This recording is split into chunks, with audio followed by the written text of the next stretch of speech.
જી તમારું નામ? મારું નામ નિલેશ કુમાર જગુભાઈ પટેલ.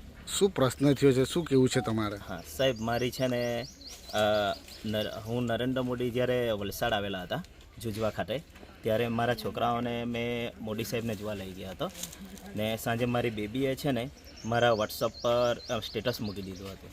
એટલે એ સ્ટેટસ છે ને અમારા સંઘના જે મિત્રો ખરા ને, હમણાં ઉમરગામ સંઘના પ્રમુખે એમ લોકોએ કોપી કરીને છે ને વોટ્સઅપ ગ્રુપમાં મૂક્યું હતું અને એ રીતે પ્રચાર કર્યો હતો કે નિલેશભાઈએ આચારસંહિતાનો ભંગ કર્યો છે. ને તરત જ મેં તો સાહેબ, મારી બેબીએ સ્ટેટસ મૂક્યું હતું તો મેં તરત ડિલીટ કરી દીધું. મેં કોઈ જગ્યાએ પ્રચાર પ્રસાર કર્યો નથી ને એના રૂપે કટિયારે અરજી કરી હતી અને એના અનુસંધાનમાં મને ડીપીઓ સાહેબે, બારિયા સાહેબે બોલાવ્યો હતો ને મેં સાચું જ લખ્યું હતું કે મારી બેબીએ મૂક્યો હતો અને મેં કોપી મેં પોતે મૂક્યું ન હતું.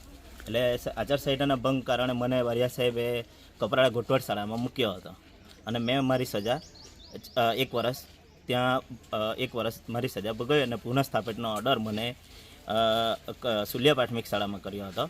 પણ મારી સજા સર મેં ભોગવી લીધી હતી, છતાં પણ એક ગુનાની બેવડી સજા ન થાય એટલા માટે મેં ગાંધીનગર શિક્ષણ મંત્રીને રજૂઆત કરી હતી, નિયામકશ્રીને રજૂઆત કરી હતી અને રાવ સાહેબને પણ રજૂઆત કરી. એ રજૂઆતને સાંભળીને એમણે સાહેબને શિક્ષણ શાખાએ નક્કી કર્યું હતું કે નિલેશભાઈના પાછળ બેવડી સજા ન થઈ શકે એના માટે મારો ઓર્ડર બદલીને મૃગમાળ પ્રાથમિક શાળામાં કર્યો હતો. અને હું અહીંયા હાજર થવા આવ્યો હતો, પણ તે પહેલાં મને સરપંચશ્રીને પણ મળ્યો હતો, પણ સરપંચશ્રી પર મારો ઓર્ડર મને નહીં મળે તે પહેલાં સરપંચશ્રીને મળી ગયો હતો. એનો મતલબ કે મને એવું થાય છે કે શિક્ષણ શાખામાંથી કોઈએ એ ઓર્ડર મોકલાવીને મારી પાછળ કોઈક ષડયંત્ર રચાતું હોય એવું મને લાગે છે. અને સાહેબ, મારો કોઈ ગુનાહિત રેકોર્ડ નથી. તમે મારી નનકાપાડા શાળાના મુખ્ય શિક્ષકને પૂછી જો, ગોટવાડ શાળાના મુખ્ય શિક્ષકને પૂછી જો. મેં ગોટવાડ શાળામાં 8 મહિનામાં આખી સ્કૂલ જૂનીમાંથી નવી ડેવલપ કરી છે.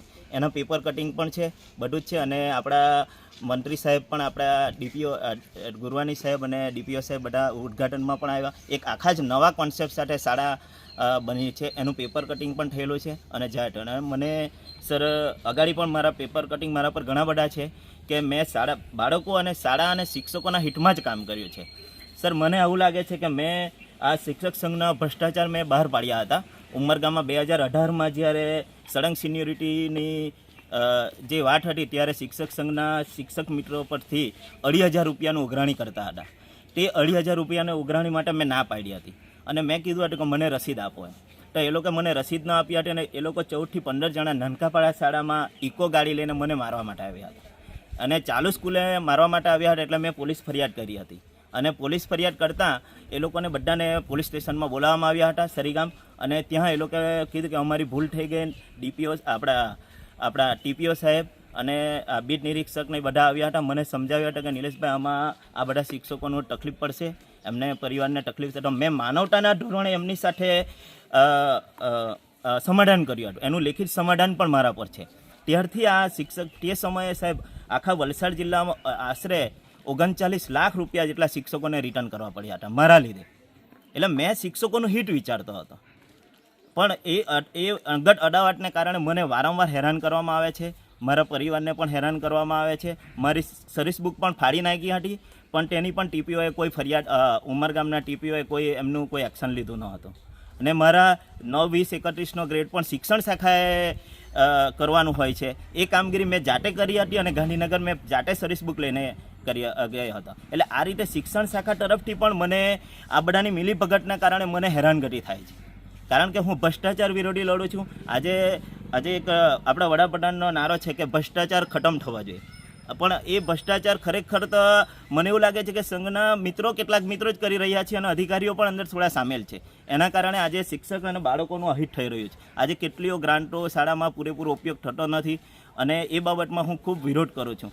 કારણ કે એના માટે હું સંઘના કેટલાક મિત્રોનો મને એમનો વિરોધી ગણે છે અને આ રીતે મને પરેશાન કરવામાં આવે છે. આ બાબતે હવે તમે શું કરશો? આ જે ઘટના બની છે એને લઈને તમે કોઈને રજૂઆત કરી છે ખરી? શું કીધું છે? મેં રજૂઆત એટલે મારા પર જે કાલે મેં અહીંયા હાજર થયો હતો એટલે મને એમના મૃગમાળ શાળાના પ્રિન્સિપાલે કીધું કે એસએમસીઓનો વિરોધ છે. તો મેં એમને કીધું હતું કે મારો વિરોધ શાનો, મેં ભૂલ કઈ કરી છે એ મને જાણ કરો.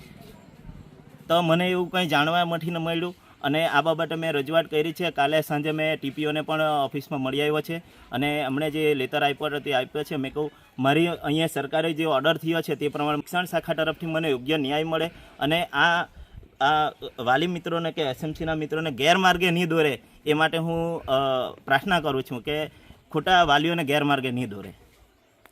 તડકામાં બેઠા હતા, મને ખૂબ દુઃખ થયું હતું સાહેબ. ઓકે.